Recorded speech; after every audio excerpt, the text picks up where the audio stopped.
이게 한국 기술이라고 말이 안 되잖아. 미국이 그야말로 발칵 뒤집어졌습니다. 이 모든 게 한국 때문이라는데요. 무슨 일인지 미국 우주전략실의 회의 상황을 바로 알아보겠습니다. 구독과 좋아요는 큰 힘이 됩니다. 안녕하세요. 저는 지난 12년간 미국 국방부 우주전략실에서 근무해온 위성통신 전문가입니다. 어느 화요일 오후 펜타곤 지하 3층 우주전략 회의실에서 정례 브리핑이 있었습니다. 워싱턴 DC의 봄날은 쾌청했지만 회의실 안은 평소와 다름없이 긴장감이 돌고 있었어요. 참석자들은 모두 미국 우주산업의 핵심 인물들이었죠. 로키드 마틴의 부사장과 보잉의 우주사업본부장, 그리고 스페이스X와 계약 관계에 있는 여러 국방부 고위 관계자들이 자리를 채우고 있었습니다. 그날의 주요 안건은 아시아 지역의 위성통신망 동향 분석이었어요. 특히 한국이 최근 발표한 독자 통신 위성망 구축 계획에 대한 평가가 핵심이었습니다. 브리핑을 담당한 건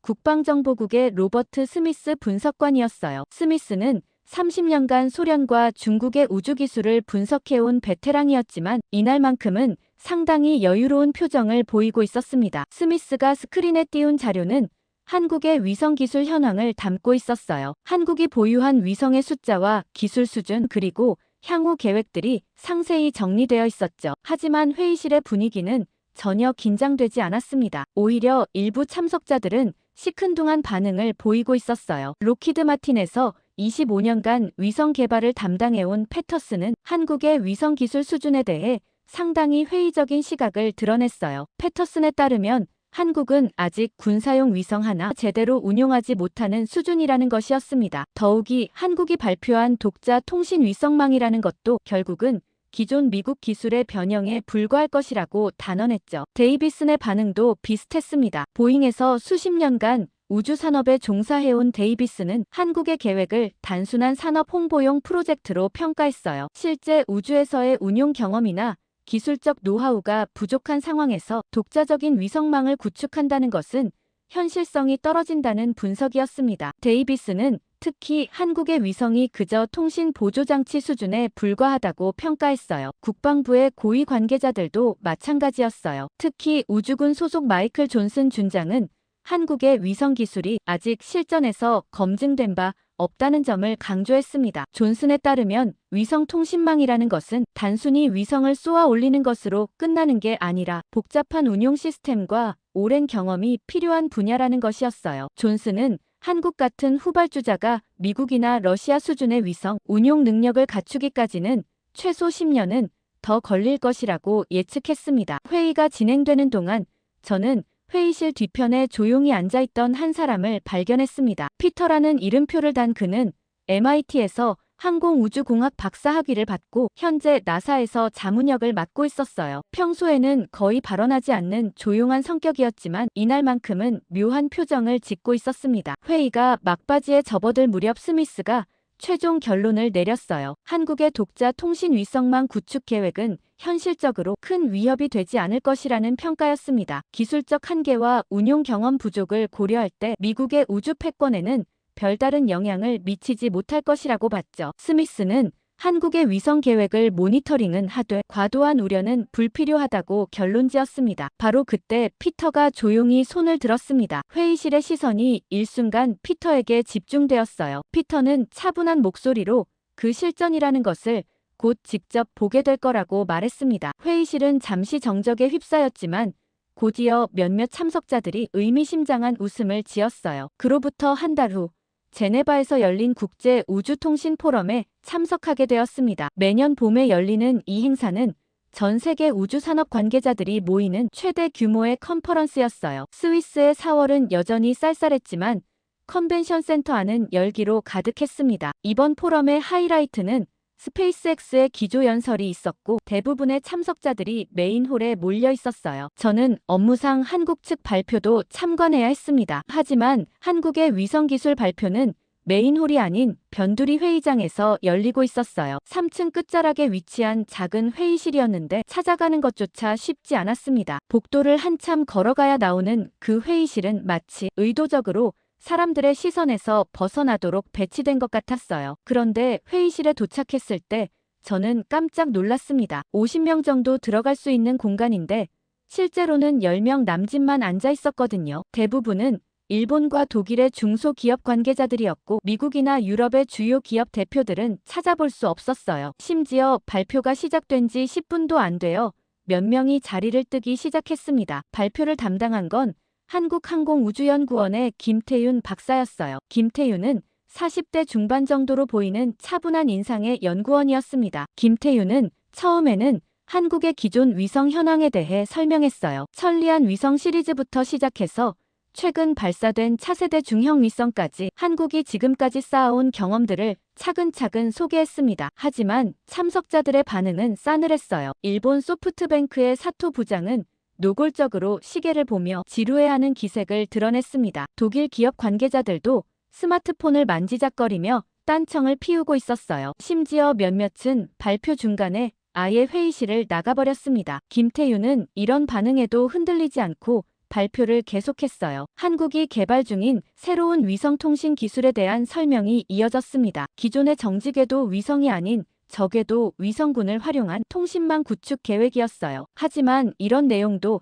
참석자들에게는 그다지 새롭게 느껴지지 않는 것 같았습니다. 이미 스페이스X의 스타링크나 아마존의 프로젝트 카이퍼 같은 대규모 프로젝트들이 있었거든요. 발표가 중반을 넘어서자 더 많은 사람들이 자리를 떠났어요. 처음에 10명 정도였던 참석자는 어느새 5명으로 줄어들었습니다. 저를 포함해서 정말 업무상 어쩔 수 없이 남아있는 사람들만 남은 셈이었죠. 김태윤은 이런 상황에서도 당황하는 기색 없이 차분하게 발표를 진행했습니다. 그런데 발표 후반부에 접어들면서 뭔가 달라지기 시작했어요. 김태윤이 제시한 기술적 접근법이 기존과는 확연히 다른 것이었거든요. 단순히 위성을 많이 쏘아 올리는 것이 아니라 인공지능을 활용한 동적 네트워크 관리 시스템에 대한 내용이었습니다. 각 위성이 독립적으로 판단하고 서로 협력해서 최적의 통신 경로를 실시간으로 찾아내는 기술이었어요. 더욱 흥미로운 건 충돌 회피 시스템이었습니다. 김태윤의 설명에 따르면 한국이 개발한 시스템은 기존의 지상 관제소 중심 방식이 아니라 위성들이 스스로 위험을 감지하고 회피하는 자율형 시스템이었어요. 이는 우주 쓰레기가 급증하고 있는 현재 상황에서 매우 중요한 기술이었습니다. 이게 가능하다는 사실 자체가 믿기지 않았습니다. 한국이 기술을 부풀린 게 아닐까 하는 의심도 들었죠. 아니나 다를까 질의응답 시간에는 단 한 개의 질문도 나오지 않았습니다. 참석자들은 대부분 무관심한 표정으로 앉아 있었고 일부는 이미 가방을 챙기고 있었어요. 김태윤은 감사하다는 인사말을 건네며 발표를 끝냈지만 박수조차 제대로 나오지 않았습니다. 발표가 끝나고 회의실을 나오면서 저는 묘한 기분이 들었어요. 김태윤의 기술 설명 중 일부는 확실히 혁신적인 면이 있었는데 왜 아무도 주목하지 않는 걸까 하는 의문이 들었거든요. 복도에서 일본 소프트뱅크의 사토 부장을 만났는데 사토는 시간 낭비였다고 푸념했어요. 한국이 아무리 좋은 계획을 내놓아도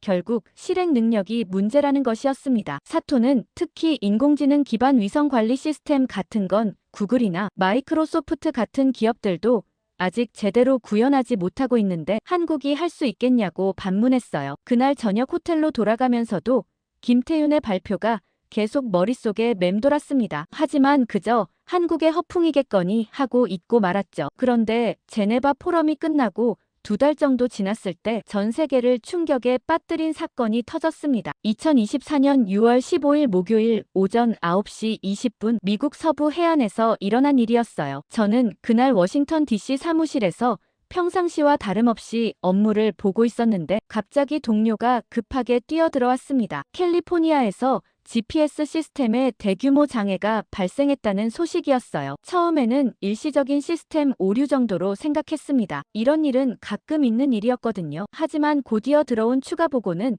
상상 이상으로 심각했어요. 로스앤젤레스에서 샌프란시스코까지 광범위한 지역에서 자율주행차들이 일제히 멈춰버린 거였습니다. 상황의 심각성을 파악하기 위해 긴급 상황실이 가동되었어요. 들어오는 보고서마다 충격적인 내용들이었습니다. 고속도로에서 운행 중이던 자율주행차 약 2,000대가 갑자기 비상정지했다는 것이었어요. 다행히 대부분의 차량이 안전하게 정차했지만 몇 건의 추돌 사고가 발생했고 교통 대란이 벌어졌습니다. 더 큰 문제는 물류 시스템이었어요. 아마존과 UPS, 페덱스 등이 운용하고 있던 배송 드론들이 전면 마비된 거였습니다. 수천 대의 드론이 하늘에서 길을 잃고 헤매다가 강제 착륙하는 상황이 벌어졌어요. 일부 드론은 주택가에 추락하기도 했습니다. 다행히 인명피해는 없었지만 물류 시스템은 완전히 마비되었죠. 오후가 되자 사고 원인이 밝혀지기 시작했어요. 스페이스X가 운용하고 있던 통신위성 4기에서 동시에 충돌이 발생한 거였습니다. 정확히는 스타링크 위성들끼리 서로 부딪힌 것이었어요. 이런 일은 이론적으로는 가능했지만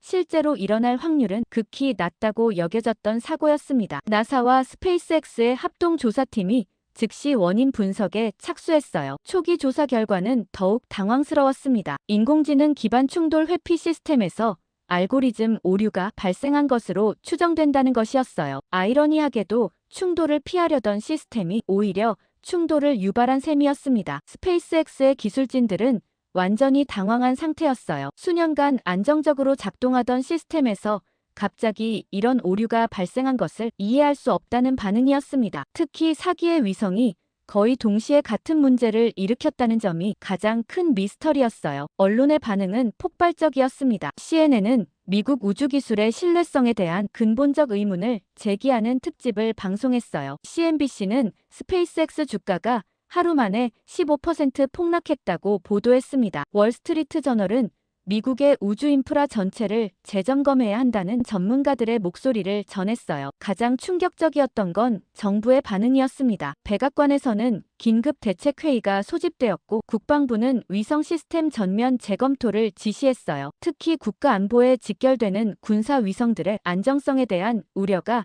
급속히 확산되었습니다. 그런데 더욱 당황스러운 일이 벌어졌어요. 사고 수습 과정에서 미국의 백업 시스템들마저 제대로 작동하지 않는다는 사실이 드러난 거였습니다. 스페이스X 위성에 문제가 생기면 다른 통신 위성들이 대신 역할을 해야 하는데 전원 과정에서 또 다른 오류들이 연쇄적으로 발생했어요. 로키드 마틴과 보잉의 기존 위성들도 갑작스런 트래픽 증가를 제대로 처리하지 못했습니다. 평상시보다 10배 이상 늘어난 통신 요청을 감당할 수 없었던 거예요. 결국 서부 해안 전체의 위성통신 서비스가 하루 종일 불안정한 상태로 지속되었습니다. 이 과정에서 미국 우주산업의 구조적 문제들이 적나라하게 드러났어요. 각 기업들이 독자적인 시스템을 운용하다 보니 위기 상황에서 서로 협력하기 어려웠던 거였습니다. 표준화되지 않은 프로토콜들과 호환성 문제로 인해 백업 시스템으로의 전환이 매끄럽지 않았어요. 국방부에서는 위성 시스템 전체를 재설계해야 한다는 결론에 도달했습니다. 기존의 중앙집 중식 관리 방식으로는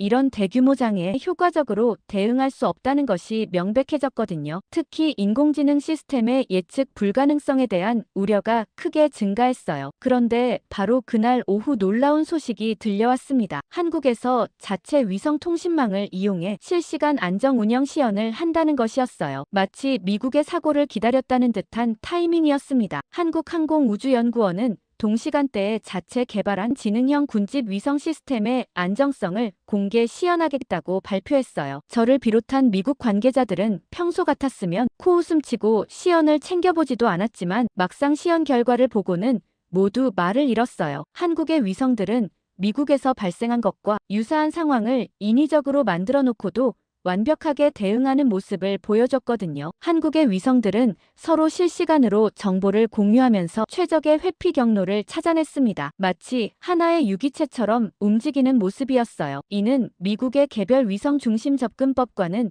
완전히 다른 방식이었습니다. 그날 밤 워싱턴의 분위기는 착잡했어요. 미국이 자랑하던 우주기술에 심각한 결함이 있다는 것이 전 세계에 공개된 반면 한국은 더 안정적인 대안을 제시하고 있었거든요. 제네바에서 무시당했던 그 기술이 실제로는 미국보다 앞서 있었던 셈이었습니다. 그날 이후 한국의 위성통신망 시연은 전 세계의 주목을 받았습니다. 미국에서 대형 사고가 터진 바로 그날 한국과학기술정보통신부는 실시간 AI 군집 회피 알고리즘 공개 시연을 진행했어요. 당시 전 세계 11개국이 실시간으로 접속해서 지켜봤습니다. 유럽 우주국과 일본 JAXA 심지어 인도 ISRO까지 참여했어요. 미국도 나사와 국방부에서 몰래 접속해서 모니터링하고 있었습니다. 저 역시 펜타곤 상황실에서 실시간으로 지켜보고 있었어요. 한국 측이 준비한 시연 시나리오는 충격적이었습니다. 의도적으로 위성 충돌 위험 상황을 만들어 놓고 인공지능 시스템이 어떻게 대응하는지 보여주겠다는 것이었어요. 이는 바로 몇 시간 전 미국에서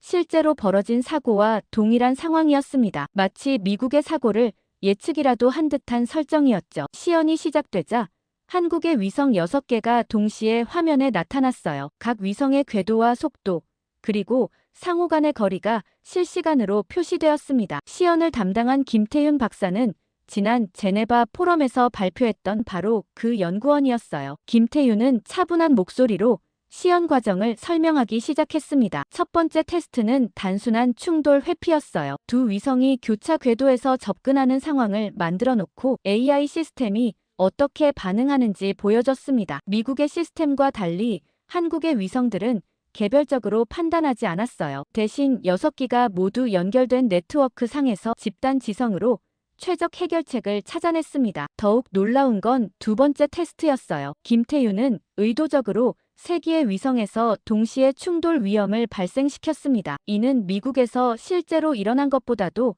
더 복잡한 상황이었어요. 하지만 한국의 AI 시스템은 0.3초 만에 모든 위성의 새로운 궤도를 계산해냈습니다. 각 위성이 서로 다른 방향으로 회피하면서도 전체적인 통신망 효율성은 유지되었어요. 그런데 전 세계 관계자들을 가장 충격에 빠뜨린 건 따로 있었습니다. 해킹을 당하거나 시스템 오류가 발생한 상황을 재현한 것이었습니다. 그런데 놀랍게도 나머지 5개의 위성들이 즉시 마비된 위성의 역할을 대신했어요. 통신 품질의 저하도 거의 없었습니다. 실시간으로 시연을 지켜보던 각국 전문가들의 반응은 폭발적이었어요. 채팅창에는 놀라움을 표현하는 메시지들이 쏟아졌습니다. 유럽 우주국의 기술 책임자는 이런 수준의 AI 협력 시스템은 처음 본다고 평가했어요. 일본 JAXA의 연구원은 개별 위성의 성능보다 전체 시스템의 유기적 협력이 핵심이라는 점을 높이 평가했습니다. 가장 충격을 받은 건 우리였어요. 펜타곤 상황실에서 지켜보던 우리들은 말 그대로 할 말을 잃었습니다. 몇 시간 전까지만 해도 한국의 기술을 의심했던 사람들이 이제는 어떻게 이런 게 가능한지 이해할 수 없다는 반응을 보였어요. 특히 로키드 마틴의 패터스는 완전히 당황한 표정이었습니다. 더욱 놀라운 건 김태윤의 추가 설명이었어요. 한국이 오늘 보여준 기술은 시뮬레이션이 아니라 실제 우주에서 몇 달간 테스트해온 결과라는 것이었습니다. 한국은 이미 저궤도에 12기의 테스트 위성을 운용하고 있었고 오늘 시연은 그 실제 데이터를 기반으로 한 것이었어요. 즉, 한국은 미국이 사고를 당하기 전부터 이미 더 안전한 시스템을 완성해놓고 있었던 거였습니다. 시연 직후 각국에서 문의가 쏟아졌어요. 유럽연합은 자체 위성망 구축에 한국 기술을 도입할 수 있는지 타진했습니다. 인도는 우주협력 확대 방안을 논의하고 싶다고 했어요. 심지어 일본도 기존 입장을 바꿔서 한국과의 기술 협력을 검토하겠다고 발표했습니다. 가장 당황한 건 스페이스X였어요. 미국에서는 급하게 트위터에 한국의 기술에 대해 관심을 표명했습니다. 동시에 스페이스X의 기술진들은 한국 시스템의 원리를 분석하기 위해 밤새 회의를 했다고 들었어요. 하지만 공개된 정보만으로는 핵심 알고리즘을 파악하기 어려웠습니다. 그때 문득 피터가 떠올랐습니다. 모두가 한국 우주산업 기술을 아래로 볼 때 우리에게 경고를 하던 유일한 인물이었죠. 저는 피터에게 연락해 이걸 미리 알고 있었느냐고 물어봤습니다. 그러자 피터는 한국은 시뮬레이션이 아닌 위기를 준비해왔고 이건 한국에서 발표된 논문들에서 충분히 알 수 있다는 것이었습니다. 미국을 비롯한 다른 나라들이 이상적인 환경에서의 위성 운용에 집중하는 동안 한국은 최악의 상황에서도 안정적으로 작동하는 시스템을 개발했다는 설명이었어요. 그러면서 이는 한국의 독특한 지정학적 환경과도 관련이 있었습니다. 북한의 지속적인 GPS 재민과 사이버 공격 위협 속에서 한국은 어떤 상황에서도 중단되지 않는 통신망의 필요성을 절감하고 있었다고 했죠. 이런 현실적 요구가 오히려 더 진보된 기술 개발로 이어진 셈이었습니다. 그날 밤 워싱턴의 분위기는 완전히 바뀌었어요. 아침에는 한국 기술을 무시하던 사람들이 저녁에는 어떻게 협력할 수 있을지 고민하고 있었습니다. 미국의 자존심으로는 받아들이기 어려웠지만 현실적으로는 다른 선택의 여지가 없어 보였습니다. 그런데 가장 극적인 순간은 미국의 반응이었어요. 처음에는 한국의 성공을 무시하려던 미국이지만 현실을 받아들일 수밖에 없는 상황이 되었습니다. 미국 본토에서도 위성통신 불안정성이 계속 발생하고 있었거든요. 스페이스X는 시스템 수정 작업을 진행하고 있었지만 완전한 해결까지는 시간이 오래 걸릴 것 같았어요. 결국 미국 국무부가 한국 외교부에 비공식적으로 요청을 했습니다. 미국 서부 지역의 일부 위성 서비스를 한국 시스템과 연계할 수 있는지 타진한 거였어요. 이는 미국이 다른 나라의 기술에 의존하겠다는 뜻이었습니다. 수십 년간 미국이 세계의 기술을 제공하던 입장에서 완전히 뒤바뀐 상황이었죠. 그런데 한국 정부의 대응은 신중했어요. 김태윤을 비롯한 기술진들은 미국의 요청을 거절하지 않되 조건을 분명히 했습니다. 한국은 누구에게도 독점적이지 않다는 원칙이었어요. 미국도 다른 나라들과 똑같은 조건으로 협력해야 한다는 것이었습니다. 이는 과거 미국이 다른 나라들을 대했던 방식을 그대로 돌려준 것이기도 했어요. 김태윤은 미국 관계자들과의 화상회의에서 중요한 메시지를 전달했습니다. 한국이 누구를 무시했었는지 기억하길 바란다는 내용이었어요. 이는 제네바 포럼에서 한국 발표를 무시했던 것, 그리고 펜타곤 회의에서 한국 기술을 과소평가했던 것에 대한 조용한 일침이었습니다. 하지만 동시에 김태윤은 협력의 문을 열어두었어요. 과거의 일에 얽매이지 않고 미래지향적 파트너십을 구축하자는 제안이었습니다. 이런 성숙한 대응이 오히려 미국을 더 당황하게 만들었어요. 한국이 단순히 기술적 우위를 과시하는 것이 아니라 진정한 리더십을 보여주고 있었거든요. 단 2달 만에 한국은 글로벌 위성통신의 중심이 되었습니다. 세계 각국이 한국의 기술을 믿고 자국의 통신 인프라를 맡기겠다는 것이었어요. 이는 단순한 기술 수출을 넘어서 한국이 새로운 글로벌 질서의 핵심 축이 되었다는 의미였습니다. 그렇게 한국이 글로벌 위성통신의 중심으로 떠오르자 중국의 반응이 나타나기 시작했습니다. 처음에는 조용했어요. 중국 정부는 한국의 성공에 대해 공식적인 언급을 피하고 있었거든요. 하지만 내부적으로는 상당한 충격을 받고 있다는 정보가 들려왔습니다. 특히 중국이 아시아 지역에서 기술 패권을 장악하려던 계획에 한국이 큰 변수로 작용하게 된 거였어요. 9월 초 중국 국가항천국에서 긴급 발표가 있었습니다. 중국도 차세대 지능형 위성군 프로젝트를 추진하겠다는 내용이었어요. 프로젝트명은 텐왕이었는데 하늘의 왕이라는 뜻으로 상당히 야심찬 이름이었습니다. 중국은 한국보다 더 많은 위성을 동시에 발사해서 기술적 우위를 되찾겠다고 선언했어요. 중국의 계획은 파격적이었습니다. 한 번에 8개의 위성을 동시 발사하겠다는 것이었어요. 한국이 6개로 시연했으니 중국은 8개로 더 큰 규모의 군집 위성을 구현하겠다는 의도였습니다. 더욱이 발사 일정도 매우 빠듯하게 잡았어요. 발표한 지 한 달 만에 발사를 강행하겠다고 했습니다. 게다가 각국의 연구원들을 모두 중국으로 초청했죠. 일전에 한국에서 시연이 인상적이었던지 아시아에 거는 기대가 커 각국의 내로라 하는 연구원들 모두 중국으로 향했습니다. 베이징 국제공항에 내린 순간부터 중국의 자신감이 느껴졌습니다. 공항 곳곳에 텐왕 프로젝트 홍보 포스터가 붙어 있었어요. 하늘의 왕, 세계를 이끌다라는 문구와 함께 8개의 위성이 지구를 감싸는 모습이 그려져 있었습니다. 베이징 항천통제센터에 도착했을 때 이미 전 세계에서 온 우주 전문가들로 가득했어요. 중국은 정말로 전 세계에 자신들의 기술력을 과시하고 싶어 하는 것 같았어요. VIP 라운지에서 중국 과학원의 왕젠팅 원장을 만났습니다. 왕 원장은 자신감 넘치는 표정으로 저희를 맞이했어요. 한국이 6개월 전에 보여준 기술은 인상적이었지만 중국은 그보다 훨씬 발전된 시스템을 구축했다고 자랑했습니다. 8기 동시 운용은 물론이고 더 정교한 AI 알고리즘을 적용했다는 것이었어요. 하지만 제 옆에 앉은 ESA의 디트리히 박사는 회의적이었습니다. 디트리히는 한국 시스템의 핵심이 단순히 위성 개수가 아니라고 조용히 말했어요. 집단 지성 알고리즘의 복잡성을 단기간에 구현하기는 어렵다는 것이 그의 분석이었습니다. 오후 2시 드디어 발사가 시작되었습니다. 거대한 스크린에 하이난 우주 발사장의 모습이 나타났어요. 창정 5호 로켓이 8기의 텐왕 위성을 탑재하고 발사대에 서 있었습니다. 중국 언론들은 이를 동방의 기적이라고 표현하며 실시간 중계를 했어요. 발사 과정은 완벽했습니다. 로켓이 하늘로 치솟아 오르며 각 단계별로 정확히 분리되었어요. 약 20분 후 8기의 위성이 모두 궤도에 진입했다는 신호가 왔습니다. 관제실에 환호성이 터져나왔고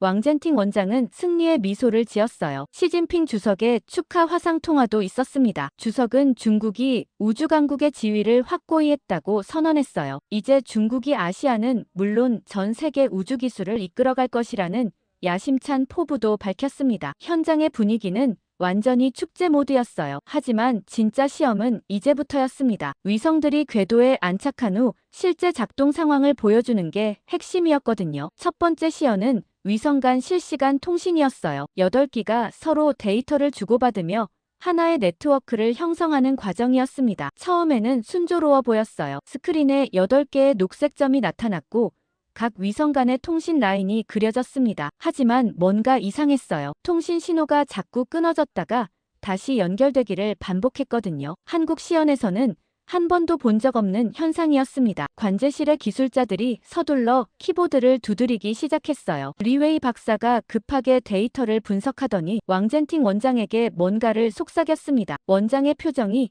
조금씩 굳어지기 시작했어요. 두 번째 시연은 충돌 회피 시스템이었습니다. 가상의 우주 쓰레기를 설정하고 위성들이 자동으로 회피하는 과정을 보여주는 것이었어요. 이 부분에서 치명적인 문제가 발생했습니다. 스크린의 두 위성이 서로 다른 방향으로 회피 기동을 시작했어요. 그런데 계산에 오류가 있었던 것 같아요. 두 위성이 피하려다가 오히려 더 가까워지고 있었거든요. 관제실이 갑자기 조용해졌습니다. 기술자들이 급하게 수동 조작을 시도했지만 이미 늦었어요. 실시간으로 보고 있던 우리들 앞에서 두 위성이 충돌했습니다. 스크린에 녹색 점 2개가 겹치면서 빨간색으로 변한 순간 경고음이 울려 퍼졌어요. 왕젠팅 원장의 얼굴이 하얗게 변했습니다. 주변의 기술진들도 당황한 표정이었어요. VIP석에 있던 우리들도 숨을 죽이고 상황을 지켜봤습니다. 6개월 전 스페이스X에서 일어났던 악몽이 다시 재현되고 있었어요. 남은 6기의 위성들도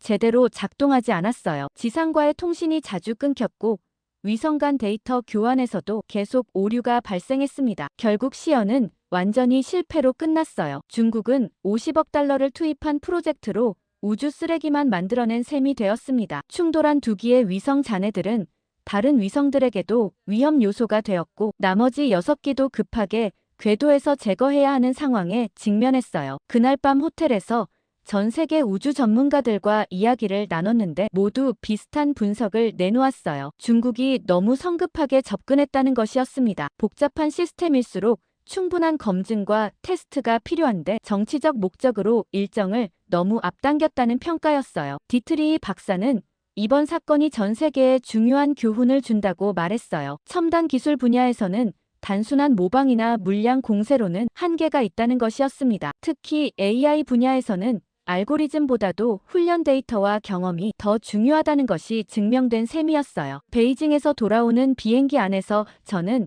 한국 기술의 진가를 새삼 깨달았습니다. 중국이 아무리 많은 자원을 투입해도 하루아침에 따라잡을 수 없는 혁신이었던 거였습니다. 이 사건 이후 한국의 위상은 더욱 확고해졌어요. 세계 각국은 한국의 기술이 정말로 검증된 것이라는 확신을 갖게 되었습니다. 중국조차 복제하지 못한 기술이라면 정말 혁신적인 것이라는 인식이 퍼진 거였어요. 저도 이제 한국으로 돌아가야 할 때가 되었다는 생각이 들기 시작했습니다. 중국의 텐왕 프로젝트 실패가 전 세계에 알려진 지 한 달 후 미국에서 충격적인 소식이 전해졌습니다. 미국 상원 군사위원회에서 특별 청문회를 개최한다는 발표였어요. 청문회의 주제는 미국 우주산업의 경쟁력 진단과 손실 규모 평가였습니다. 특히 한국의 위성기술 부상으로 인한 미국의 피해 규모를 정확히 산정하겠다는 것이었어요. 청문회 첫 번째 증인은 정부감사원 GAO의 제임스 윌슨 국장이었습니다. 윌슨이 제시한 보고서는 충격적이었어요. 한국의 위성기술 부상으로 인한 미국의 경제적 손실이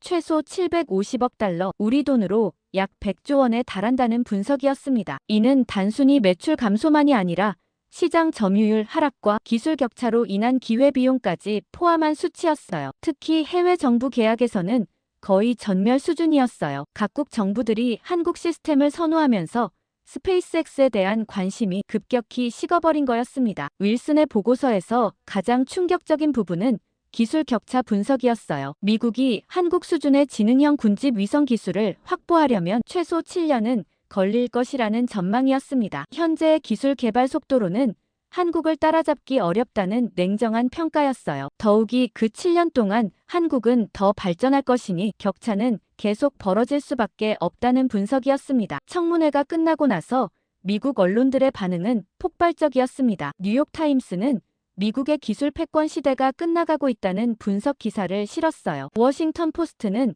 정부의 과학기술 정책 전반을 재검토해야 한다고 주장했습니다. CNN은 한국을 새로운 기술 강국으로 인정해야 할 때라고 보도했어요. 한국 아니면 절대 안 된다. 이집트가 100년 동안 해결하지 못한 문제를 한국이 해결했다고 하는데요. 한국 기술이 뛰어나다고 생각하시는 분들은 좋아요 눌러주세요. 바로 시작합니다. 절대 해결할 수 없을 것만 같던 우리 이집트의 문제를 한국이 해결했을 때 저는 기쁨의 눈물을 흘렸습니다. 여기까지 오기 정말 힘들었거든요. 처음부터 얘기하자면 꽤 거슬러 올라가야 할 것 같아요. 사실 저는 12살 때 아버지를 잃었습니다. 그날 아침도 여느 때와 같았어요. 아버지는 늘 그랬듯 새벽 5시에 일어나 어머니가 준비해둔 간단한 아침을 드셨죠. 그리고 제 방문을 살짝 열어 들여다보셨습니다. 자고 있는 척했지만 사실 저는 매일 아침 그 순간을 기다리고 있었어요. 아버지의 발소리와 문이 열리는 소리 그리고 나지막한 속삭임으로 저에게 다녀오겠다고 말씀하셨죠. 그날도 어김없이 들려온 인사였습니다. 하지만 그게 아버지의 마지막 인사가 될 줄은 몰랐어요. 낡은 통근 열차가 탈선했다는 소식을 들은 건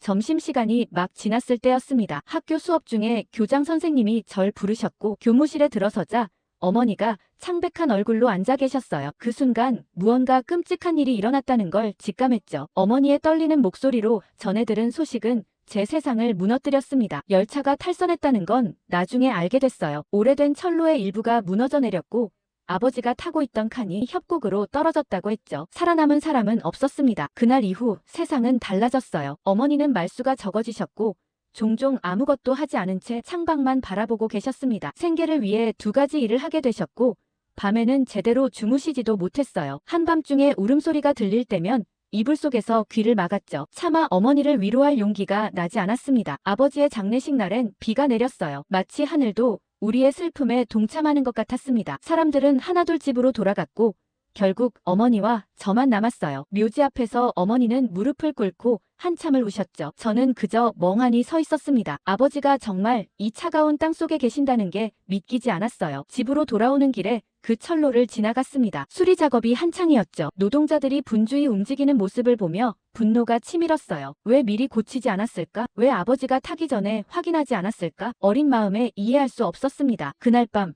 저는 결심했어요. 언젠가 이 철로를 아버지처럼 누군가를 죽게 만들지 않는 철로로 바꾸겠다고요. 어린 제가 할 수 있는 일은 없었지만 그 결심은 제 마음 깊숙이 새겨졌습니다. 다음 날부터 학교에서 돌아오면 책을 읽기 시작했어요. 철도에 관한 모든 책과 기사 그리고 자료들을 모았죠. 친구들이 놀 때도 저는 도서관에 앉아 공부했습니다. 때로는 너무 어려워 포기하고 싶을 때도 있었어요. 하지만 아버지의 웃는 얼굴을 떠올리면 다시 책을 펼쳤습니다. 어머니는 제가 왜 갑자기 공부에 열중하는지 의아해하셨어요. 하지만 제 결심을 말씀드리지 않았습니다. 말로 하면 그저 어린아이의 헛된 꿈처럼 들릴까 두려웠거든요. 그래서 조용히 하지만 단단하게 제 꿈을 키워나갔어요. 그렇게 저는 철로 위에서 멈춰버린 시간 속에 살게 됐습니다. 모든 것이 그날에 멈춰버린 것 같았지만 제 마음속에서는 새로운 꿈이 자라고 있었어요. 하지만 가정 형편이 넉넉지 못했고 우선 돈을 모아야 했어요. 그래서 세월이 흘러 제가 25이 되었을 때 저는 카이로의 문화유적지에서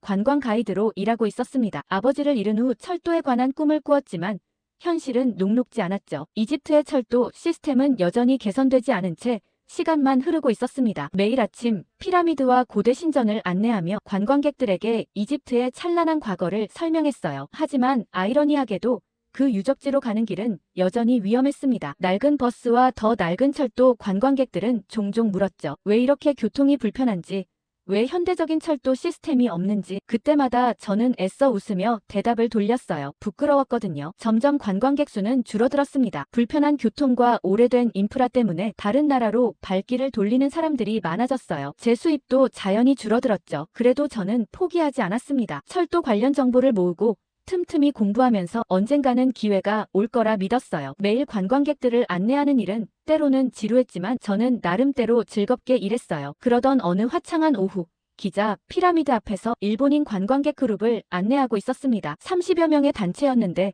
그중 한 중년 남성이 유독 제 설명에 관심을 보이며 질문을 많이 했어요. 다른 관광객들이 사진 촬영을 하는 동안 그 남자가 저에게 다가왔습니다. 그는 자신을 도쿄철도 연구소의 엔지니어라고 소개했어요. 개인적으로 세계 각국의 철도 시스템을 연구하는 취미가 있어 이집트에도 관심이 많다고 했습니다. 처음에는 그저 일반적인 대화라고 생각했어요. 그는 대뜸 일본의 신칸센 이야기를 꺼내며 신칸센이 일본 경제와 관광 발전에 얼마나 큰 도움이 됐는지 설명했어요. 도쿄에서 오사카까지 불과 2시간 만에 갈 수 있다는 말에 제 마음은 무거워졌습니다. 우리 이집트의 카이로와 알렉산드리아 구간은 비슷한 거리지만 낡은 열차로 3시간 넘게 걸리니까요. 그런데 놀랍게도 그 다음 순간 그의 이야기가 방향을 바꿨어요. 그는 요즘은 한국의 고속철도 기술이 정말 대단하다며 일본 신칸센보다 더 효율적인 면이 많아 일본은 아무것도 아니라고 말했습니다. 그의 말에 저는 의아했지만 계속 귀를 기울였죠. 그는 한국의 KTX가 어떻게 불과 짧은 시간 내에 세계적인 기술력을 갖추게 됐는지 설명했어요. 특히 놀라웠던 건 한국이 사막 같은 극한 환경에서도 안정적으로 운영되는 철도 시스템을 중동 국가들에 수출하고 있다는 정보였습니다. 그는 스마트폰에서 사진을 보여주었는데 사우디아라비아의 사막을 가로지르는 현대적인 열차의 모습이었죠. 그는 제게 한국이 처음부터 자체 기술이 없었지만 외국 기술을 도입해 완전히 자기 것으로 발전시켰다는 사실을 알고 있는지 물었어요. 그리고 이제는 그 기술을 개발도상국에 전수하는데 매우 적극적이라고 덧붙였습니다. 그의 말 한마디 한마디가 제 가슴에 불을 지폈어요. 이집트도 할 수 있을까? 우리도 현대적인 철도 시스템을 가질 수 있을까? 저는 철도에 관한 제 관심사를 조심스레 털어놓았고 아버지의 사고 이야기도 짧게 언급했습니다. 그러자 그는 활짝 웃으며 중요한 정보를 알려주었어요. 한국국제협력단에서 개발도상국 학생들을 위한 철도 공학 분야 장학 프로그램을 운영하고 있다는 거였죠. 매년 소수의 인원을 선발해 한국에서 공부할 기회를 준다고 했습니다. 그는 저 같은 열정을 가진 젊은이가 꼭 필요한 프로그램이라며 이집트로 돌아와 변화를 만들 수 있을 거라고 격려했어요. 그리고는 자신의 명함을 건네며 한국국제협력단에서 개발도상국 학생들을 위한 장학 프로그램을 운영한다고 알려줬습니다. 그곳에 도움을 받으면 한국에서 공부할 수 있을지도 모른다고 했죠. 그 말을 듣자마자 그날 밤 인터넷 카페에서 밤늦게까지 그 프로그램에 대해 찾아봤어요. 떨리는 손으로 지원서를 작성했죠. 경쟁은 치열했습니다. 수백 명이 지원했고 합격자는 단 5명이었어요. 낮에는 관광 가이드 일을 하고 밤에는 지원 준비를 했죠. 어머니는 걱정하셨습니다. 이미 직업이 있는데 왜 멀리 가려 하냐고요. 하지만 저는 꿈을 포기할 수 없었어요. 철도 엔지니어가 되겠다는 어린 시절의 약속을 지키고 싶었거든요. 면접 날 저는 아버지의 사진을 품에 넣고 갔습니다. 마치 아버지가 저와 함께 하는 것 같았어요. 면접관은 왜 철도 공학에 관심이 있냐고 물었고 저는 처음으로 제 이야기를 누군가에게 털어놓았습니다. 아버지의 사고와 그날의 결심 그리고 이집트의 발전을 위한 제 꿈까지. 말을 마치고 보니 눈물이 흐르고 있었어요. 그렇게 한 달 후 합격 통지를 받았습니다. 기쁨보다는 두려움이 앞섰어요. 한국은 전혀 모르는 나라였고 언어도 문화도 생소했죠. 하지만 그것이 제 꿈을 향한 첫걸음이라는 것만은 확실했습니다. 어머니는 울면서 저를 안아주셨어요. 걱정과 자랑스러움이 섞인 눈빛이었죠. 떠나기 전날 밤 아버지의 묘지를 찾았습니다. 흙 묻은 손으로 비석을 쓰다듬으며 속삭였어요. 꼭 돌아와서 이 나라의 철도를 바꾸겠다고, 더 이상 누구도 아버지처럼 사고로 생을 마감하지 않게 하겠다고 차가운 비석 앞에서 다시 한번 맹세했습니다. 공항으로 향하는 길 창밖으로 보이는 낡은 철로가 마치 제게 속삭이는 것 같았어요. 언젠가 돌아와 반드시 변화시키겠다고 다짐했습니다. 가방 안에는 아버지의 사진과 함께 이집트 땅에 작은 돌멩이를 넣어두었어요. 제 꿈의 무게를 항상 느끼고 싶었거든요. 그렇게 저는 알 수 없는 미래를 향해 첫 발을 내딛었습니다. 인천공항에 도착한 순간 제 인생의 새로운 장이 시작됐어요. 공항에서부터 느껴지는 질서정연함과 현대적인 시설에 압도됐습니다. 이집트와는 너무 다른 세상이었죠. 공항에서 서울로 가는 길, 창밖으로 보이는 도시의 모습에 숨이 막혔어요. 반짝이는 고층 빌딩들과 깨끗한 도로, 그리고 무엇보다 정확한 시간에 도착하는 대중교통이 놀라웠습니다. 처음 KTX를 봤을 때의 감동은 지금도 생생해요. 서울역에 서서 플랫폼으로 들어오는 하얀색 고속열차를 바라보는데 가슴이 두근거렸습니다. 아름다운 유선형의 모습과 매끄럽게 미끄러지듯 정차하는 모습, 그리고 내부의 깨끗함까지. 이게 바로 제가 꿈꿔왔던 철도의 모습이었어요. 처음으로 KTX를 타고 대전의 한국철도기술연구원을 방문했을 때 창문에 비친 제 얼굴에는 어린아이 같은 웃음이 가득했습니다. 처음엔 모든 게 낯설고 어려웠어요. 한국어는 너무 달랐고 음식도 입에 맞지 않았죠. 날씨는 이집트보다 훨씬 추웠고 문화적 차이도 컸습니다. 유학생 기숙사에서 처음 맞은 겨울은 정말 혹독했어요. 그래도 포기할 수 없었습니다. 아버지와의 약속, 그리고 이집트를 변화시키겠다는 꿈이 저를 지탱해 주었거든요. 물론 한국인 학생들은 처음엔 저를 어색해했어요. 중동에서 온 여학생이라는 점이 낯설었나 봅니다. 하지만 점차 친구들이 생겼고 그들 덕분에 한국 문화에 적응할 수 있었죠. 특히 효정이가 제게 유독 잘해주었습니다. 한국에 온 지 4달째 되던 어느 봄날 효정이가 제게 깜짝 선물을 준비했다며 주말에 한강으로 나오라고 했어요. 기숙사 앞에서 만난 효정이는 2대의 자전거를 끌고 와 있었습니다. 하나는 그녀의 것이고 다른 하나는 제게 빌려준 자전거였죠. 그날 효정이는 오늘 제게 진짜 한국인의 주말을 선물해주겠다며 환하게 웃었어요. 하지만 문제는 제가 자전거를 한 번도 타본 적이 없다는 거였습니다. 이집트에서는 여성이 자전거 타는 모습을 거의 볼 수 없었거든요. 부끄러워하며 고백하자 효정이는 놀라는 기색도 없이 오늘 배우면 된다며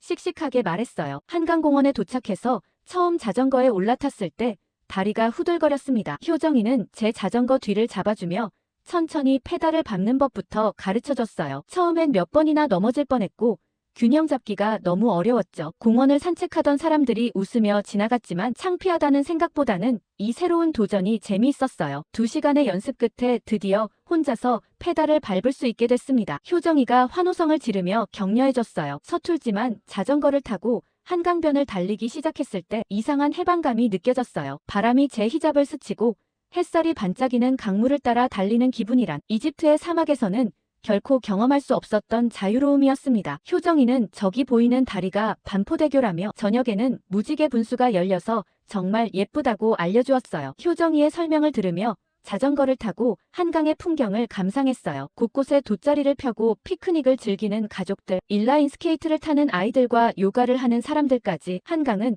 마치 거대한 공원 같았습니다. 한참을 달린 후 효정이가 강변의 작은 편의점으로 저를 데려갔어요. 이제 진짜 한국식 한강 문화를 경험할 차례라며 라면과 계란, 그리고 김치를 샀습니다. 그리고 라면 기계로 데려가 기계를 작동시켰어요. 효정이는 한국인들이 한강에서 라면 먹는 걸 정말 좋아한다며 특히 자전거 타고 배고플 때 먹는 라면이 제일 맛있다고 설명해 주었어요. 기계의 설명에 따라 만들었더니 금세 그럴듯한 한 그릇이 완성됐죠. 강변에 앉아 김치를 곁들인 한강라면의 맛은 정말 특별했습니다. 운동으로 출출해진 상태에서 먹는 매콤한 국물이 온몸을 데워줬어요. 강바람을 맞으며 라면을 후루룩 먹는 경험은 제 유학 생활 중 가장 한국적인 순간이었습니다. 그날 밤 기숙사로 돌아오며 생각했어요. 자전거 타는 법을 배운 건 단순한 기술이 아니라 새로운 자유를 경험한 것이라고요. 이집트에 돌아가면 꼭 여성들도 자유롭게 자전거를 탈 수 있는 문화를 만들고 싶다고 다짐했습니다. 하지만 학업은 정말 힘들었어요. 한국의 공부 문화는 치열했고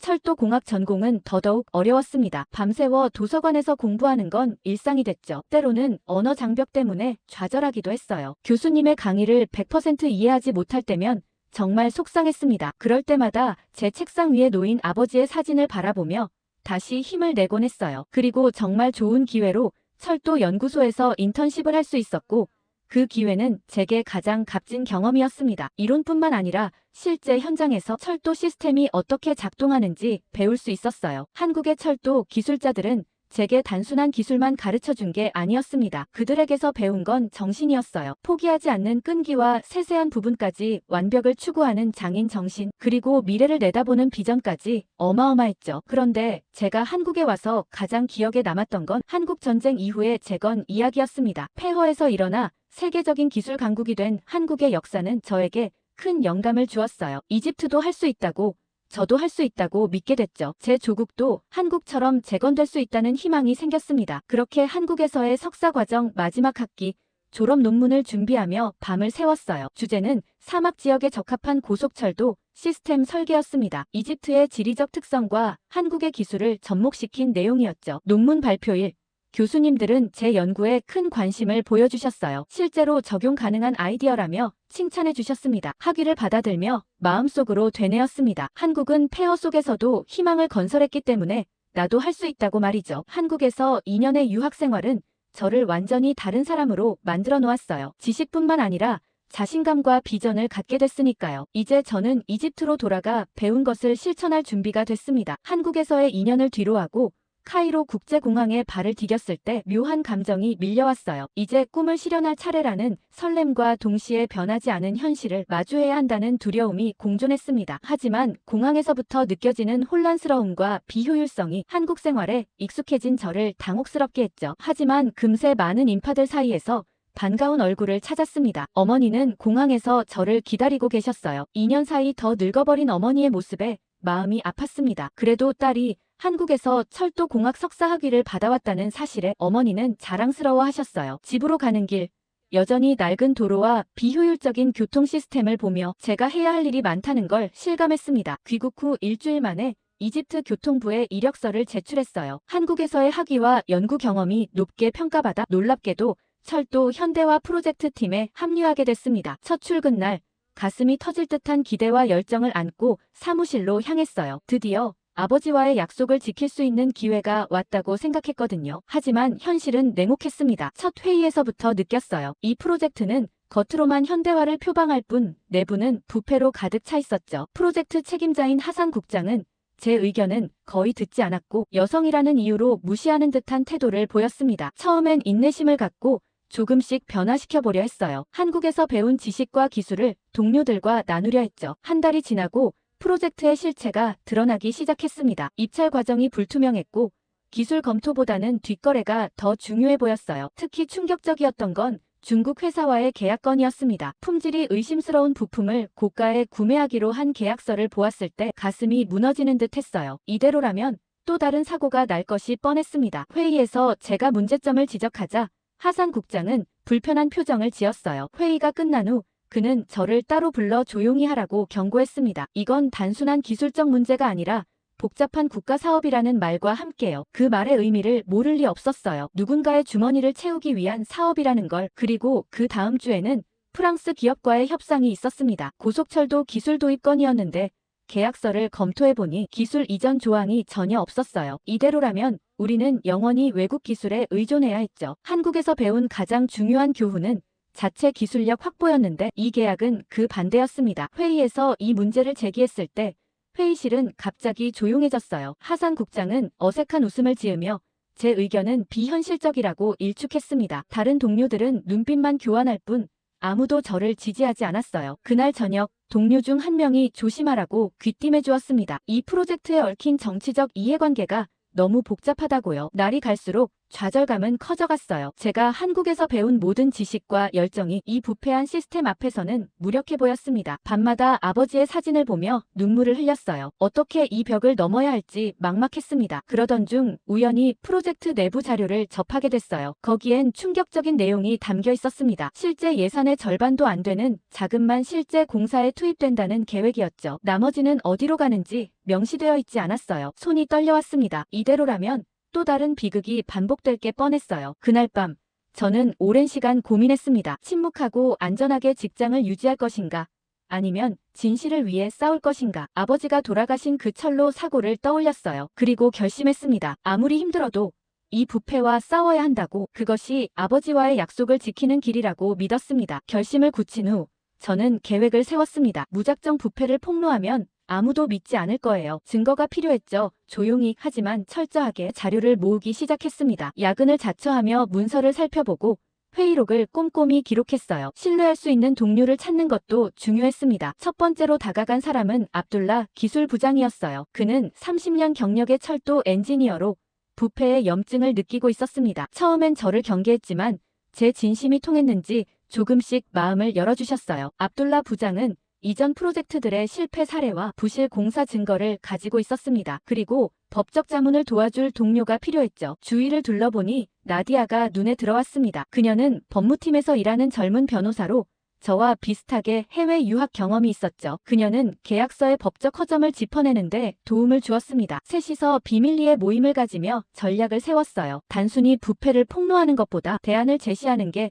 중요하다고 의견을 모았습니다. 그리고 저는 한국에서 연락하던 교수님께 도움을 청했어요. 한국의 철도 시스템이 어떻게 성공적으로 구축됐는지, 투명한 프로젝트 관리 방식은 무엇인지 자료를 보내달라고요. 교수님은 기꺼이 도움을 주셨고 한국철도기술연구원의 전문가들과 연결해 주셨습니다. 자료 수집 중 가장 충격적이었던 건 중국 부품 구매 계약서의 이면 계약이었어요. 표면적으로는 적정 가격처럼 보였지만 실제로는 시장가의 2배를 지불하기로 한 비밀 조항이 있었습니다. 그 차액은 당연히 누군가의 주머니로 들어갈 예정이었겠죠. 이 문서를 확보하는 과정에서 한 번은 하산 국장에게 거의 발각될 뻔했어요. 가슴이 터질 듯 뛰었지만 침착하게 대처해 위기를 넘겼습니다. 3달간의 자료 수집 끝에 우리는 충분한 증거를 확보했어요. 다음 단계는 이 내용을 누구에게 알릴 것인가였습니다. 정부 내부에 제보하기엔 너무 위험했어요. 권력 구조가 복잡하게 얽혀 있어서 누가 이 부패에 연루되어 있는지 알 수 없었거든요. 결국 독립 언론사를 선택했습니다. 알자지라의 이집트 특파원 무하마드와 비밀리에 만났어요. 처음엔 그도 의심스러워했지만 증거 자료를 보여주자 태도가 바뀌었습니다. 그는 이 스토리가 폭발력이 있을 거라며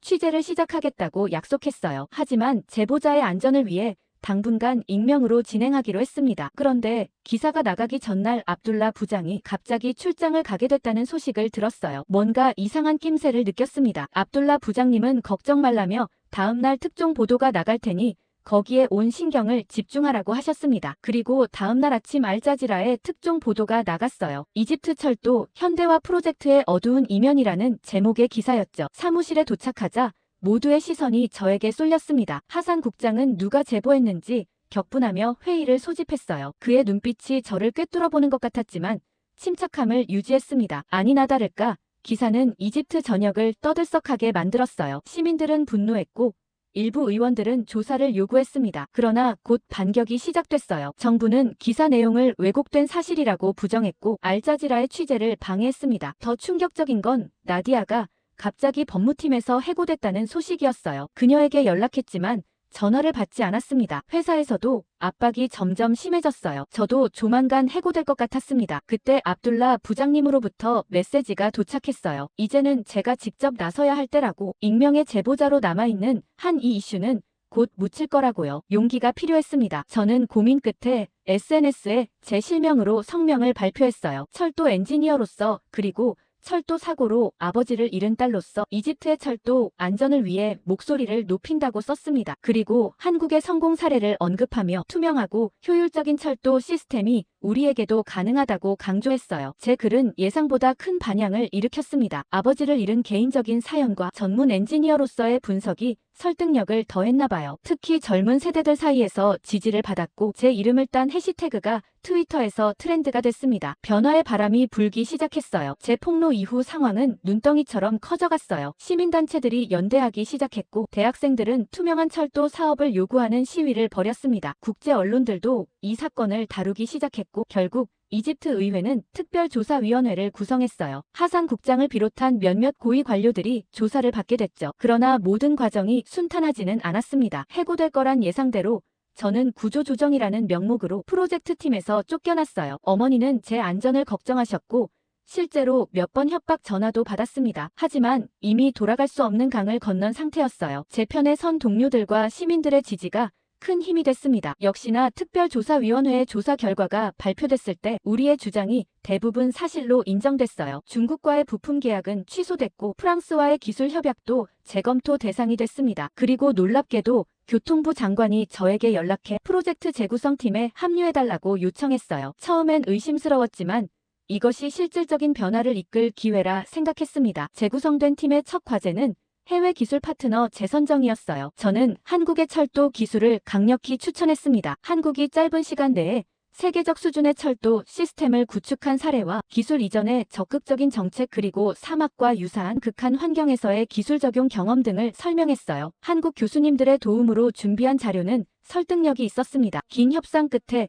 결국 한국철도공사와 현대로템이 이집트 고속철도 사업의 주요 파트너로 선정됐어요. 계약의 핵심은 단순한 기술 도입이 아닌 현지 생산과 기술 이전이었습니다. 카이로 외곽에 전문 공장을 세우고 이집트 엔지니어들에게 기술 교육을 제공하는 내용이었죠. 이는 제가 한국에서 배운 가장 중요한 교훈이었어요. 물고기를 주는 것이 아니라 물고기 잡는 법을 가르치는 것. 공사가 시작되고 저는 기술 자문으로 현장을 누볐습니다. 한여름 사막 한복판에서 작업하는 건 정말 힘들었어요. 낮에는 50도를 넘는 온도와 모래바람이 작업을 방해했죠. 하지만 한국 엔지니어들의 끈기와 이집트 작업자들의 열정이 만나 기적 같은 일들이 일어났습니다. 특히 기억에 남는 건 레일 설치 작업이었어요. 사막의 열팽창 문제는 우리에게 큰 도전이었죠. 낮에는 50도가 넘는 열기로 레일이 팽창하고 밤에는 급격히 온도가 떨어져 수축하는 현상이 반복됐습니다. 이런 환경에서는 일반적인 레일 체결 방식으로는 안전을 보장할 수 없었어요. 한국 엔지니어들이 개발한 특수 레일 체결 시스템은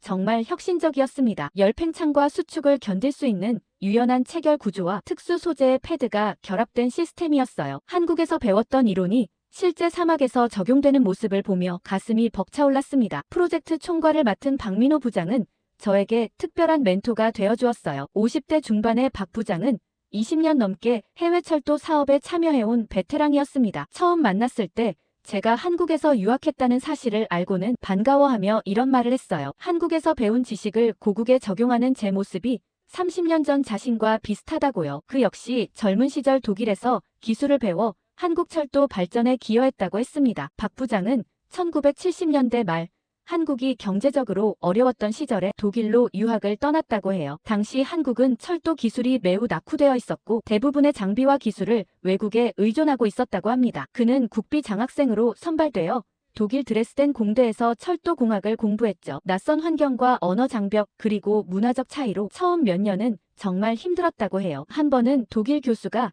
그의 설계 아이디어를 무시했던 일화를 들려주었어요. 아시아 학생이 무슨 철도를 알겠냐는 편견이 있었다고 합니다. 하지만 그는 포기하지 않고 2배로 노력해 결국 졸업 논문으로 혁신적인 철도 신호 시스템을 개발했고 같은 교수에게 인정받았다고 했죠. 한국으로 돌아온 후에는 더 큰 벽에 부딪혔다고 해요. 당시 한국 철도 업계는 변화를 두려워했고 외국에서 배운 새로운 방식을 도입하는 것에 저항이 컸다고 합니다. 박 부장은 10년 동안 끊임없이 설득하고 증명하는 과정을 거쳐야 했죠. 특히 1988년 서울 올림픽을 앞두고 새로운 전철 시스템을 구축할 때 그의 기술이 마침내 인정받기 시작했다고 합니다. 그때 독일에서 배운 신호 제어 시스템이 서울 지하철에 처음 도입됐는데 외국 기술을 그대로 가져온 게 아니라 한국 실정에 맞게 개량했다며 박 부장의 눈빛이 빛났어요. 그 후 한국 고속철도 KTX 개발 과정에도 참여했다고 합니다. 처음에는 프랑스 TGV 기술을 도입했지만 차츰 한국 기술자들의 노력으로 자체 기술을 확보해 나갔다고 해요. 그가 가장 자랑스러워하는 순간은 2010년 한국이 자체 개발한 고속철도 시스템을 해외에 수출했을 때라고 했습니다. 배우기만 하던 나라에서 이제는 가르치는 나라가 됐다며 뿌듯해했죠. 그리고 언젠가 이집트도 그렇게 될 거라고 격려해 주셨어요. 그의 이야기를 들으며 저는 큰 희망과 용기를 얻었어요. 한국이 할 수 있었다면 이집트도 할 수 있을 거라는 확신이 들었습니다.